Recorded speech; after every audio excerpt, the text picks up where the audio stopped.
पहला पहला फर्ज क्या है? कुल्ली करना, कुल्ली करना। हालांकि गड़गड़ा करने का हुक्म भी है, गड़गड़ा करे। अब गड़गड़ा कैसा होता है तो लेकिन रमजान में गड़गड़ा करने के लिए मना किया है। रोजे की हालत में गड़गड़ा ना करो, रोजे की हालत में गड़गड़ा ना करो, इसलिए कि गड़गड़ा करोगे तो अंदर चला जाएगा पानी। अब हम बता दिए रमजान में धीरे धीरे पानी अंदर करते रहे। मसले की बात है, हमारा कितने नौजवानों को नहाने का तरीका भी मालूम नहीं, और नहाने का सही तरीका अगर मालूम नहीं है, हम नापाक हैं।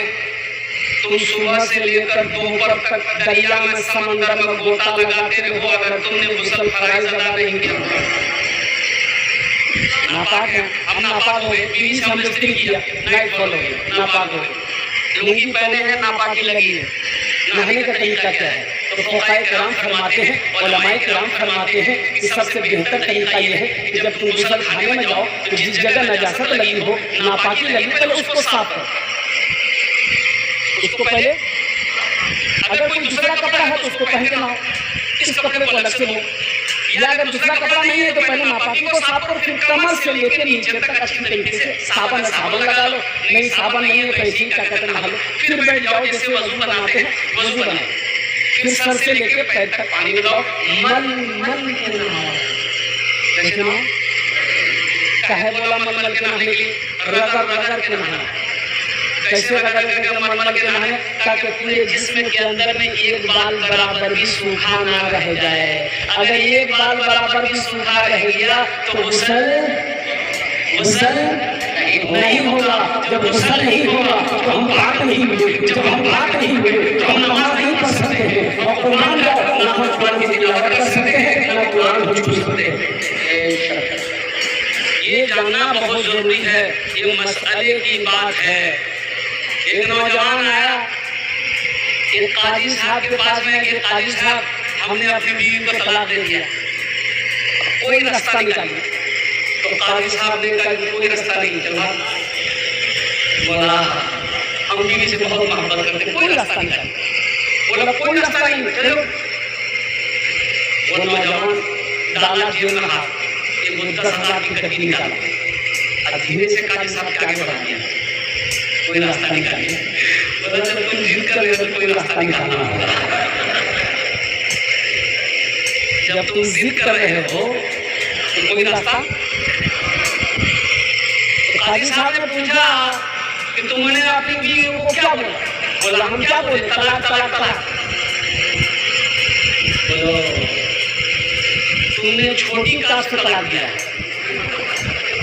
असल लफ्ज़ तलाक का है कि तलाक तलाक तलाक, इसलिए तलाक नहीं दी जो मुझे लगे।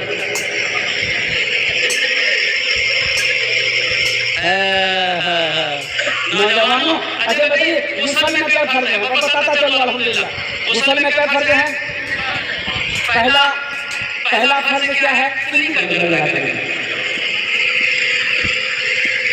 गुस्ल में 3 फर्ज है। पहला फर्ज गला करना, कुल्ली करना। दूसरा फर्ज नाक में पानी चढ़ाना, कहाँ तक? जहाँ तक नरम गोश्त है, ताकि अंदर भी भीग जाए। और तीसरा फर्ज है सर से लेकर पैर तक पानी बहाना। ये 3 फर्ज गुस्ल में है। और वजू के अंदर में 4 फर्ज है। वजू के अंदर में क्या फर्ज है? याद रखना, सबसे पहले सुन्नत तरीका ये है कि क़िबला रुख हो, आप बैठो पानी लेकर, ठीक है? लेकिन वज़ू में सुन्नत है।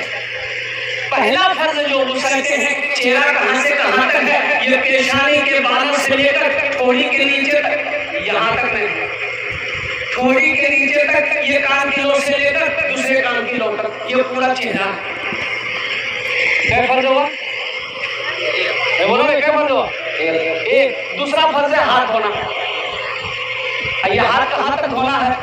जहाँ तक मन हो, लेकिन कम से कम इससे ऊपर होना चाहिए।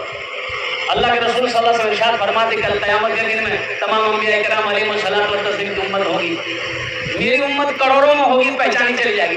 तो सहाबा ने पूछा कि या रसूल अल्लाह, 1 करोड़ में आपकी उम्मत होगी, कैसे पहचानी जाएगी? तो अल्लाह के रसूल ने इरशाद फरमाया कि वजू, जब मेरी उम्मत जब वजू बनाएगी ना, जब चेहरा धोती है, हाथ धोएगी मेरी उम्मत, पाँव धोएगी, तो नहीं जाएगा कि उम्मत सुभान अल्लाह सुभान अल्लाह।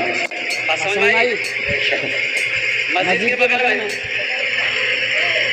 क्या करें, नमाज के लिए तो टाइम नहीं है, इसीलिए कि भैंस चारा खिलाते हैं, जंगल लेकर जाते हैं, चरा कर लाते हैं, फिर रात में इसकी खिदमत करनी पड़ती है, सोने का टाइम नहीं मिलता, नमाज कहाँ से पढ़े। तो इमाम साहब ने कहा कि सुनो, नमाज पढ़ोगे ना अल्लाह तेरी रोज़ी को बढ़ा देगा। ये जो भैंस दूध देती है ना, जो भैंस 2 किलो देती है वो 3 किलो देने लगी। लालच में आया, बोला जब दूध बढ़ जाए तो फिर हम नमाज नहीं छोड़ेंगे। बोला आ जाओ कल से। फजर की अजान 4 बजे होती है, 5 बजे होती है, वो 4 बजे होती है। फजर की नमाज पढ़ा इमाम साहब के पीछे, जब घर गया देखा एक भैंस मर गई। अभी तो 1 घंटे पढ़े, भागा भागा मस्जिद आया, बोला कि इमाम साहब गजब हो गया। बोला क्या हुआ? बोला एक भैंस मर गई। इमाम साहब ने समझाया कि अल्लाह तुम्हारा इम्तिहान लेना है। क्या तुम घबरा गए? बोला नहीं, हम घबराने वाले नहीं हैं। बोला जो जोहर की अजान हुई, बड़ा डरते डरते मस्जिद पहुंचा, कहीं दूसरी भी ना चली जाए। जोहर की नमाज पढ़ के जब घर पहुंचा, इत्तफाकन गई दूसरी भैंस मर गई, सर पकड़ के बैठ गए। बोला बाप रे बाप, 5 वक्त की नमाज है, 5 भैंसियाँ मर जाएगी। एगो भैंस का बच्चा जो है ना, उसको क्या बोलते हैं हम लोग? बछड़ा, पर्रू, अरे की बोलेंगे यहाँ, बछड़ा। वो मार चिल्ला रहा था, ना पानी पिए ना चारा खाए। भैंस वाला गुस्सा में थे ही था, बोला ज्यादा चिल्लाओ मत, ये 2 चली गई, तुम्हारे लिए फर्ज नहीं पढ़ना पड़ेगा, 2 नफल पढ़ेगा तब तुम चले जाओ। नमाज के बोलो ना काज छे, काज के बोलो आमा नामाजा छे, काज के बोलो आमा नामाजा छे। वजू में 4 फर्ज, पहला फर्ज चेहरा धोना, दूसरा फर्ज हाथ धोना, और तीसरा फर्ज जो वजू में है वो सर का मसा करना। सर का क्या करना है? मसा कैसे करोगे?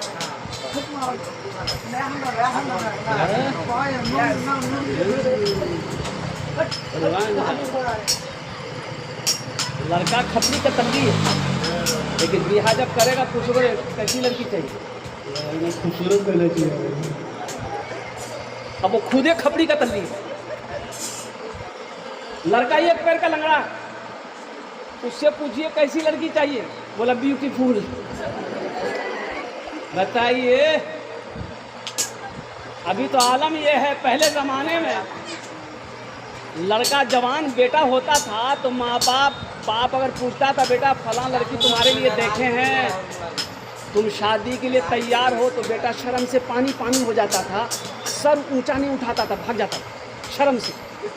और अभी मोबाइल में लड़की फोटो लग घूमे, अब माँ से बोलेगी अंग्रेजी भी आकर, वो बाबा से बोली थी, और नहीं है तो बस बोलो बात सही गलत है, बोलो। तो सोचने का मकाम है, सोचने का मकाम होना चाहिए। ऐसे एक नौजवान ऐसी छांट रहा था लड़की, कोई लड़की उसको पसंद नहीं आई,